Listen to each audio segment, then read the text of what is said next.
Market Mantra, Market Mantra, Market Mantra, Market Mantra, Market Mantra,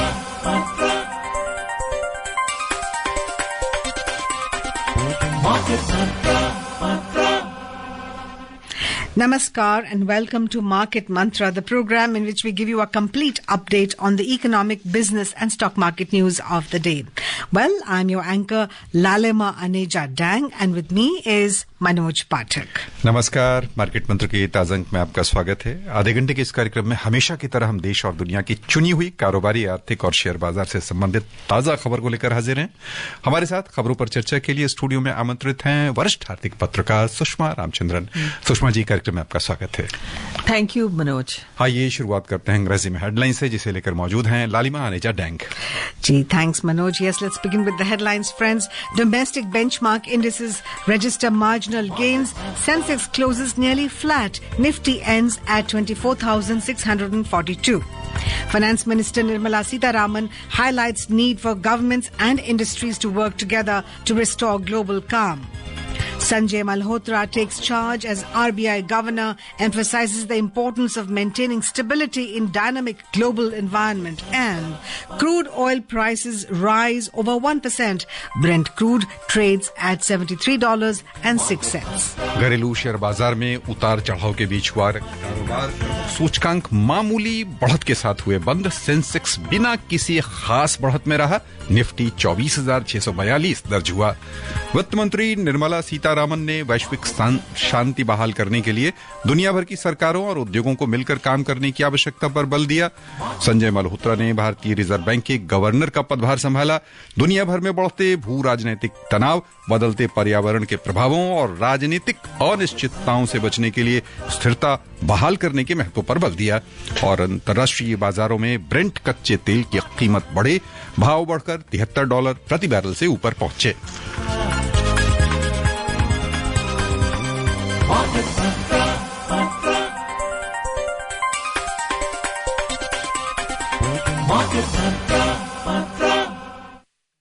घरेलू share बाजार में आज उतार चढ़ाव के बीच कारोबार हुआ और प्रमुख सूचकांक बिना किसी खास बढ़त के बंद हुए। बॉम्बे स्टॉक एक्सचेंज का सेंसेक्स मामूली बढ़त के साथ यानी 16 अंकों की बढ़त लेकर 81,526 दर्ज हुआ। उधर नेशनल स्टॉक एक्सचेंज का निफ्टी 50 32 अंक यानी 0.13% की बढ़त लेकर 24,642 दर्ज हुआ। विस्तृत बाजार की ओर चलें तो वहां थोड़ी सी लिवाली अपेक्षाकृत अधिक रही। बीएसई मिड कैप इंडेक्स 0.25% लाभ में रहा। स्मॉल कैप इंडेक्स में 0.35% की वृद्धि हुई। All right, let's have a look at the stocks in detail now. Benchmark domestic equity indices today ended with marginal gains. The 30-share BSE Sensex settled nearly flat, rising slightly by 16 points to close at 81,526.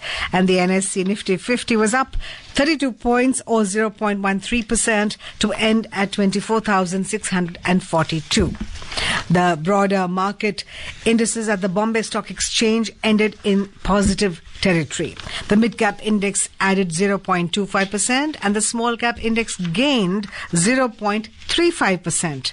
In the Sensex index, 17 out of 30 companies logged losses. In the top laggards, JSW Steel shed 1.3%, Adani Ports fell over 1.2%, and NTPC dropped over 0.8%. Conversely, among the top gainers, Bajaj Finance surged over 2.5%, Nestle climbed over 1.2%, and Bajaj Financial Services advanced 1.2%.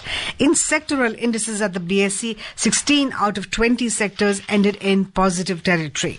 Among the top gainers, consumer durables gained over 0.5%, industrials rose 0.4%, and auto added over 0.3%. Conversely, in the top laggards, utilities, Power and Bankex dipped over 0.3%, and services was marginally down by 0.05%. Well, the overall market breadth at the BSE was positive as shares of 2,146 companies advanced and 1,840 declined, while 110 remained unchanged. At the National Stock Exchange, 103 companies hit their 52-week high, while 13 hit their 52-week low. And rupee. बिल्कुल रुपए पर हम ध्यान दें तो आज अंतर banking विदेशी मुद्रा बाजार में $1 की तुलना में रुपया मामूली तौर पर बढ़ा है। 84 रुपए 84 पैसे के स्तर पर आज बंद हुआ रुपया।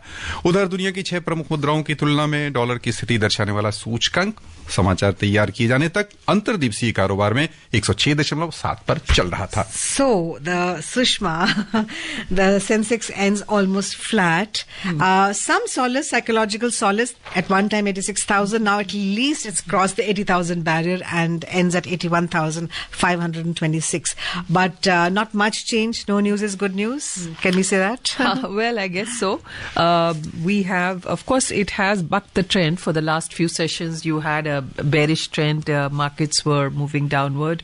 But the fact is we had some bad news over the last few days. One was on the second quarter growth data, which was the lowest in 7 quarters. But of course, the government and the central bank have been anticipate that the next quarter will be far better.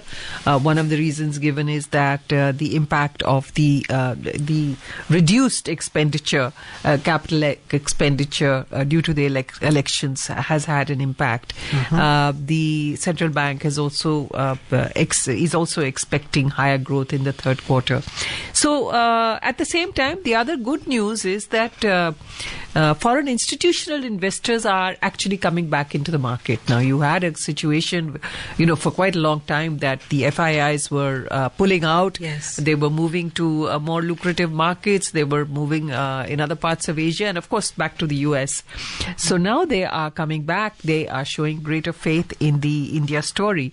So that's the plus point. Now, today, of course, there is the market has been virtually flat, but slightly up. The fact is there is a certain amount of nervousness. The market was waiting for the consumer price index data in this country, as well as the inflation data that's going to come out from the US, because that's going to influence the US Federal Reserve rate cuts. I mean, both sets of data are very important because one is going to impact our central bank rate cuts and the other one is going to impact the rate cuts in the US. यहाँ पर सुषमा जी आपने एक बड़ी अच्छी कह लें खबर दी है कि FIIs लौट रहे हैं भारतीय बाजार में। हालांकि हमारे जो परिणाम आए थे औद्योगिक जगत के आंकड़े वो बहुत अधिक उत्साहजनक नहीं थे, लेकिन उनका विश्वास क्या जता रहा कुल मिलाकर भारत की यानी जो सबसे तेज गति से हम अभी भी बढ़ रहे हैं दुनिया भर में, वहां पर भारतीय जो शेयर बाजार है, पूंजी बाजार है, उसमें जो म्यूचुअल फंड है उनमें भागीदारी थोड़ी सी कम होती नजर आ रही है। वो क्या दर्शा रहा और FIIs का लौटना, इन दोनों पर आपकी प्रतिक्रिया समझना चाहेंगे। देखिए, पहले तो FIIs की बात करें तो ये दर्शा रहा है कि अभी भी हमारा देश वो सबसे तेज गति चलने वाला देश है as far as growth is concerned. हालांकि कंजम्पशन का अभी भी थोड़ा सा वीक है, वीक डिमांड अभी भी वीक है, और हम देख सकते हैं रूरल अर्बन एरियाज में जितना स्पर्ट होना चाहिए था फेस्टिवल सीजन में उतना नहीं हुआ है। लेकिन फिर भी डिमांड एंटिसिपेटेड लगता है कि अभी पूरा हार्वेस्ट आ जाए तो उम्मीद है कि ये डिमांड अभी पिकअप होगा। तो ये FIIs का अभी ऑब्वियसली वो देख रहे हैं कि इसका लॉन्ग टर्म जो ग्रोथ है हमारे देश में अभी भी सबसे तेज चलने वाला है। अभी भी चीन जो पहले सबसे तेज चलने वाली इकोनॉमी थी वो हमसे पीछे जा रही है, और वहां जो कोई भी स्टिमुलस आया और गया लेकिन फिर भी उसका कुछ असर नहीं रहा। सो अब अल्टीमेटली सबसे जो मेजर इकोनॉमीज में इंडिया सबसे तेज चल रही है। You mentioned China, and we're talking about FIIs. We have a large number of Fortune 500 companies which have their manufacturing in China.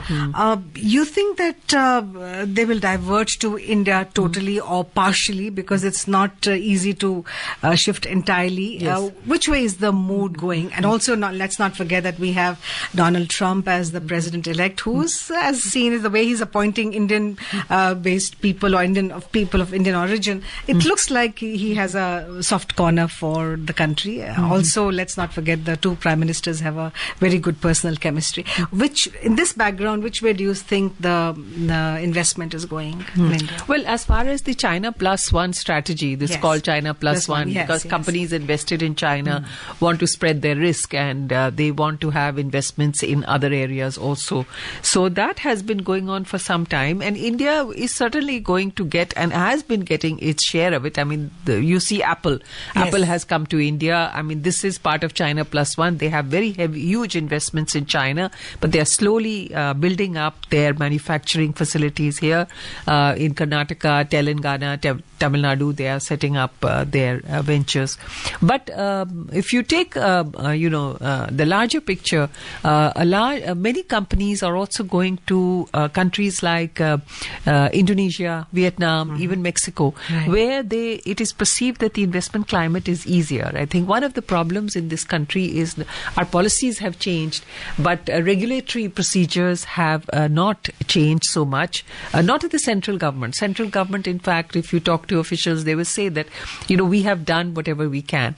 But if you go down to the state level, the municipal level, this is where you have many approvals that have to be taken by companies, and this is where red tape now needs to be taken care of, and this is where companies are finding problems. यहाँ पर हम एक बार फिर से घर लौटना चाहेंगे और घरेलू शेयर बाजार की ओर आपका ध्यान आकृष्ट करना चाहेंगे, खासतौर से जो खाद्य पदार्थ हैं उनके दाम में जो उतार चढ़ाव आते रहे हैं, वहाँ क्या स्थिति रहने वाली है? इस बात को ध्यान रखते हुए कि सरकार ने तय किया है कि घरेलू बाजार में गेहूं की उपलब्धता सुनिश्चित रहे, उस पर सरकार की नजर बनी हुई है। और रिकॉर्ड उत्पादन 2024 में हुआ है। खरीफ फसल के दौरान गेहूं का 1132 लाख मीट्रिक टन का मतलब कह लीजिए कि उत्पादन हुआ है। और तो यहाँ पर सरकार की नीतियों और जो खाद्य मुद्रास्फीति को लेकर संकेत आ रहे हैं, वह क्या दर्शा रहे हैं? ये देखिए, बात ये है कि ये एक तो बहुत सीजनल फैक्टर्स बहुत हैं इसमें। अगर आप देखें, अगर कई सालों की अगर आप इन्फ्लेशन डेटा देखें तो अगस्त सितंबर में ये फल और सब्जियों के दाम बढ़ते हैं, और ये हार्वेस्ट से पहले है। जब फ्रेश क्रॉप आता है सितंबर अक्टूबर में, तो अगस्त सितंबर में हमेशा ये दाम बढ़ते हैं। तो अब ये देखना है कि नवंबर दिसंबर में कैसे है, जबकि ये फ्रेश क्रॉप आ जाए और ये जो इन्फ्लेशन प्राइसेस थोड़ी सी ठंडी, इन्फ्लेशन रेट्स थोड़ी सी ठंडी हो जाए, खासकर फूड इन्फ्लेशन की। तो इसमें सीजनल फैक्टर्स बहुत ज्यादा हैं। कुछ तो क्लाइमेटिक फैक्टर्स हुए हैं, कई जगहों में फ्लड्स हुए हैं, कई जगहों में ड्राउट है। तो ये जो उत्पादन की जो कमी है, उस वजह से भी हुआ है कई सिलेक्टेड एरियाज में। जी, आइए खबरों का सिलसिला आगे बढ़ाते हैं। वित्त मंत्री निर्मला सीतारमण ने आज वैश्विक शांति बहाल करने के लिए दुनिया भर की सरकारों और उद्योगों के लिए मिलकर काम करने की आवश्यकता पर बल दिया है। नई दिल्ली में वैश्विक अर्थव्यवस्था के लिए दशकीय प्राथमिकताएं विषय पर वैश्विक आर्थिक नीति मंच में उपस्थित लोगों को संबोधित करते हुए वित्त मंत्री ने कहा कि इस दशक में वैश्विक प्राथमिकताओं को सामान्य स्थिति बहाल करने पर केंद्रित होना चाहिए। इस कार्यक्रम का आयोजन भारतीय उद्योग परिसंघ CII ने किया था। सुश्री सीतारामन ने कहा कि युद्ध और व्यवधानों से बचना चाहिए, क्योंकि आपूर्ति श्रृंखला बाधित करने के मुख्य कारण है। वित्त मंत्री ने कहा कि मुद्रास्फीति दुनिया भर में प्रमुख चुनौती है और इसका प्राथमिक कारण आपूर्ति श्रृंखला में व्यवधान है। उन्होंने कहा कि सामान्य स्थिति बहाल करने के लिए सभी उद्योगों, सरकारों, नीति निर्माताओं और नागरिक मंचों को मिलकर काम करना जरूरी है। यहां पर आपकी प्रतिक्रिया समझना चाहेंगे। दुनिया भर में हम विभिन्न स्थानों पर कह लें कि लगातार तनाव देख रहे हैं, भू राजनीतिक स्थितियां तेज गति से बदल रही हैं, उसमें कितना प्रासंगिक है इनका आह्वान? देखिए, अगर आप याद करें 2022 में ये यूक्रेन का जब युद्ध शुरू हुआ था, तो उस वक्त हमारे देश में जो आर्थिक स्थिति थी बहुत अच्छी थी, कि लगता था कि कोविड के बाद, एक तो कोविड की जो के बाद एक हालात हुए थे हमारे देश में, नहीं सारी दुनिया भर में हर देशों में सब की जो तकलीफें थी वो तब ठीक हो रही थी। लग रहा था कि ये हमारी आर्थिक स्थिति की जो आर्थिक स्थिति बढ़ रही है और ग्रोथ की जो गति है वो तेज चल रही है। लेकिन एकदम से वो यूक्रेन की जो युद्ध है उसकी वजह से काफी सारी मुश्किलें आई थी, ऑब्स्टिकल्स आई थी। एक तो जो तेल के दाम थे बहुत बढ़ गए थे। कुछ चीजें जो हम यूक्रेन से जैसे लाते थे, जैसे कि सनफ्लावर ऑयल, वहां से वो नहीं मिल रहा था। हमारी जो सप्लाई जैसे फर्टिलाइजर्स की रशिया से आती थी। तो ये जो देश इस युद्ध में शामिल थे उनके साथ जो नीतियां हमारी जो हम अपनाते रहे उनके साथ, हमारे बायलैटरल रिलेशनशिप्स वो डिसरप्ट हो गई थी। और उससे हमारे देश में भी सारा इन्फ्लेशन भी आ गया, जो हर चीज का दाम बढ़ गया, इन्फ्लेशनरी प्रेशर्स आ गए। सो इसका तो असर हुआ है। अब पिछले साल फिर ये एक और कॉन्फ्लिक्ट एरिया शुरू हो गया, इजराइल और हमास का जो कॉन्फ्लिक्ट हुआ, उसकी वजह से हालांकि उस एरिया में तेल की उत्पादन नहीं होती है, लेकिन फिर भी तेल की उत्पादन उस आसपास होती है, उसी देशों में। मिडिल ईस्ट, वेस्ट एशिया में कितने देश हैं जहां से हम आयात करते हैं तेल।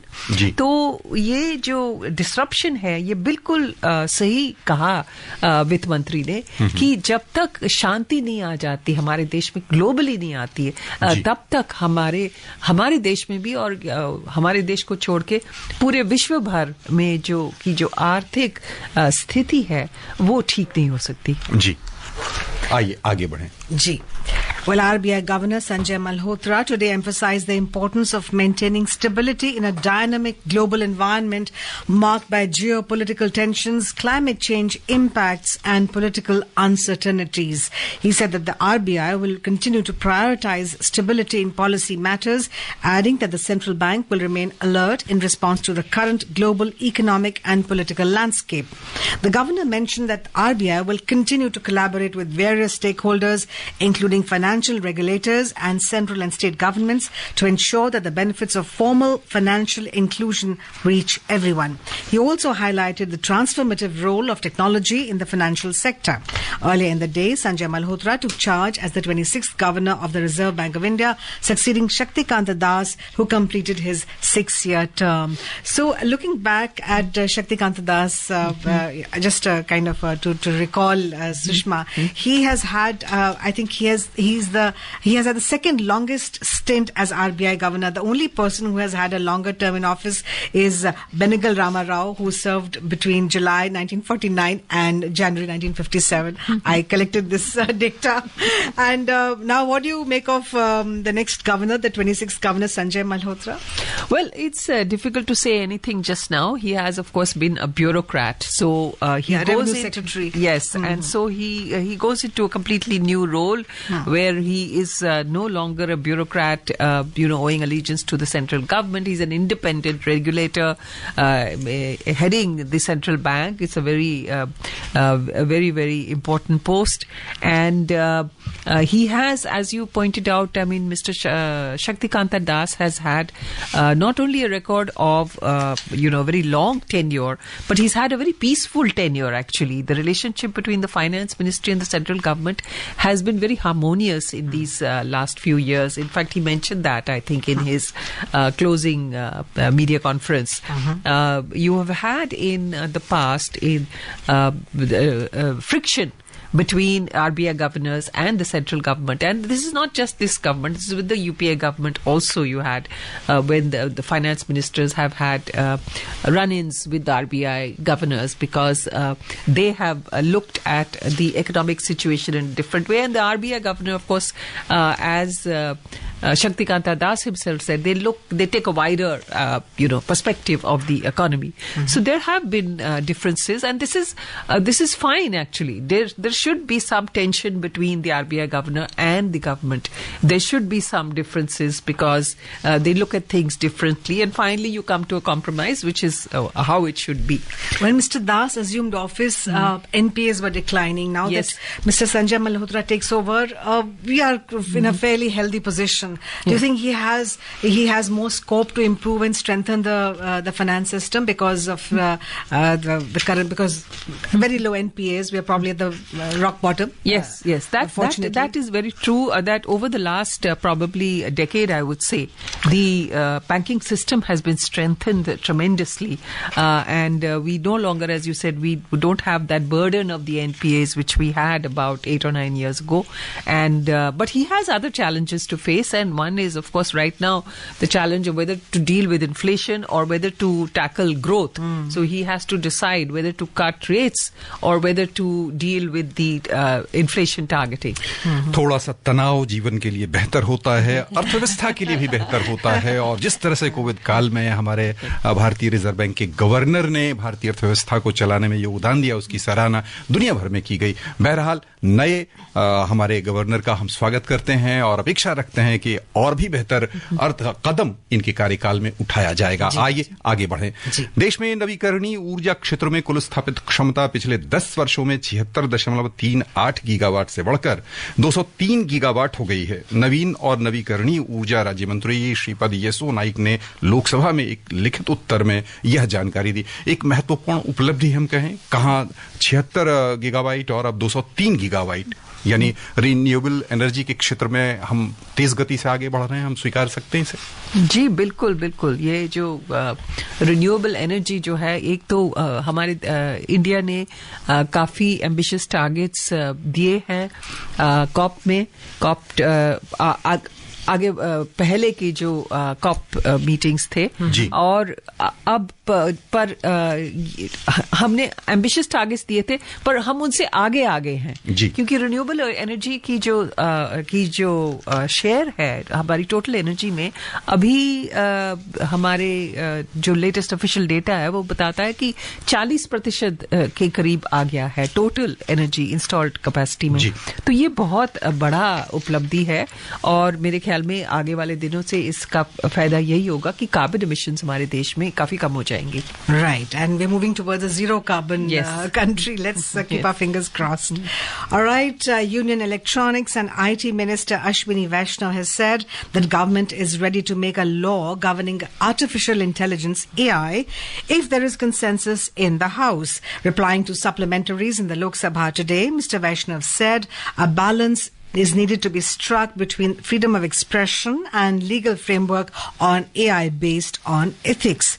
The minister said a comprehensive India AI mission has been started in the country. He said it has 7 pillars: creating AI compute facility, skill framework, startups financing, creating innovation center, data sets platform, and creating new applications. आइए आगे बढ़ें। संचार मंत्रालय ने 6G के भारत के दृष्टिकोण अनुरूप कार्य योजना विकसित करने के लिए भारत 6G अलायंस का गठन किया है। संचार राज्य मंत्री डॉक्टर पी चंद्रशेखर ने लोकसभा में लिखित उत्तर में बताया कि घरेलू उद्योग, शिक्षा जगत, राष्ट्रीय अनुसंधान संगठन तथा मानकों से जुड़े संगठनों को इस गठबंधन में शामिल किया गया है। उन्होंने बताया कि भारत की 6G संभावनाओं के बारे में भारत 6G दृष्टिपत्र को हाल ही में प्रधानमंत्री ने जारी किया था, जिसमें भारत को वर्ष 2030 तक डिजाइन और विकास तथा 6G प्रौद्योगिकी के प्रसार में अग्रणी देश बनाने का लक्ष्य रखा गया है। यहाँ पर समझना चाहेंगे कि हम बहुत तेज गति से कह लें कि 2G, 3G, 4G और 5G, और अब चर्चा हो रही है 6G, और वो भी 2030 तक। क्या लग रहा है, यानी कि हम लोग इतनी तेज गति से लक्ष्य को प्राप्त कर सकेंगे? तकनीक में जो बढ़ोतरी हो रही है उसे ध्यान में रखते हुए? नहीं, मेरे ख्याल इसकी कोई आशंका नहीं होनी चाहिए कि हम वो उस लक्ष्य पे पहुंचे कि नहीं।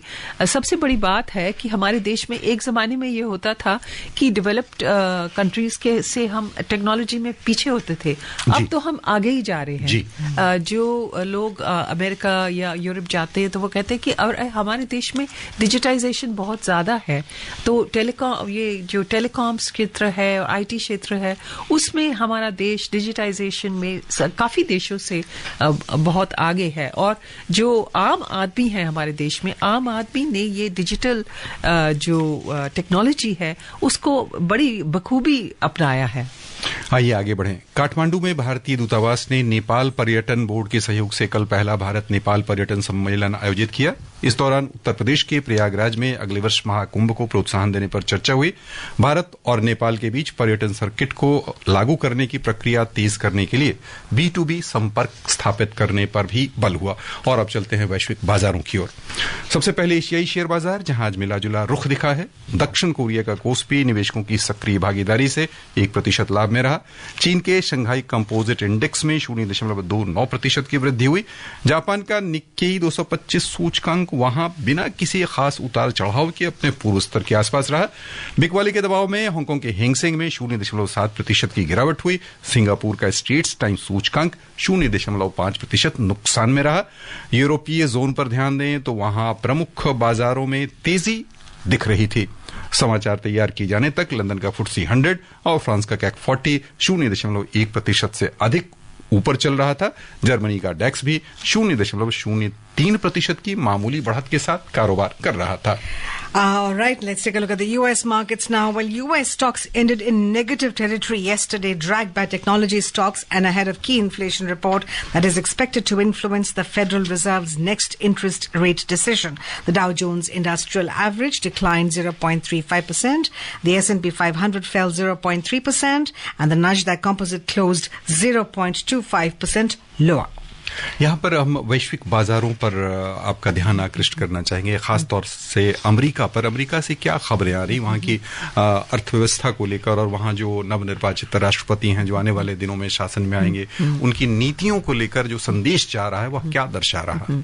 देखिए, सबसे पहली बात है, सबसे कि जो आशंका है, जो डर है कि ये जो नया राष्ट्रपति आ रहा है वहाँ पर उसकी जो नीतियां हैं ट्रेड के मामले में,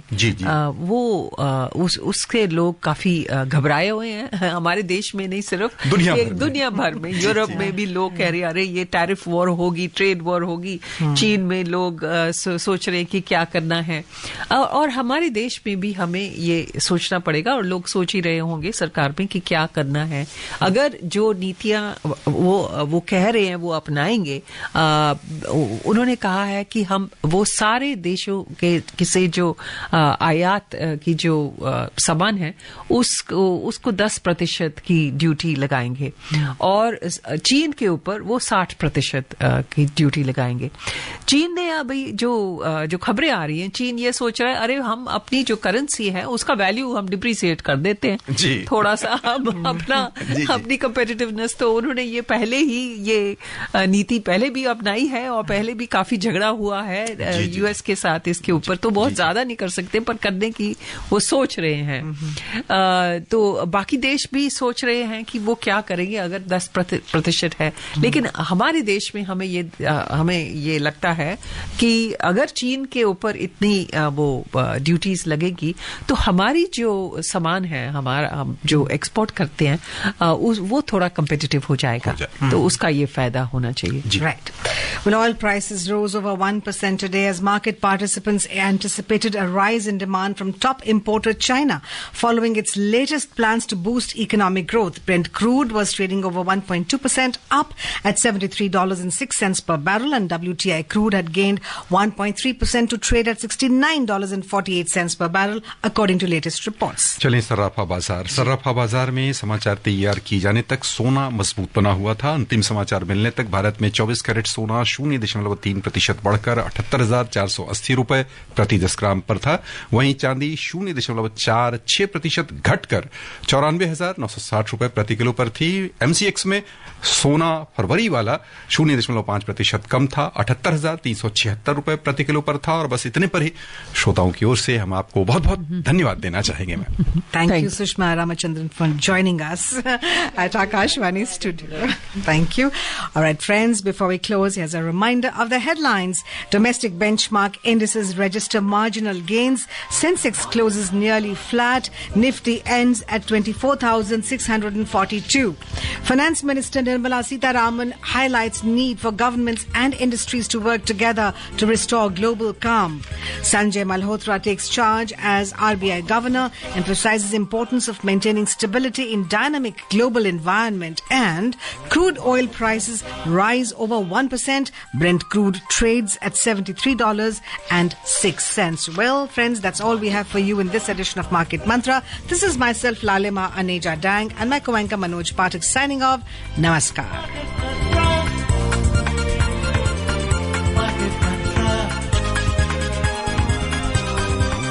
Market Mantra.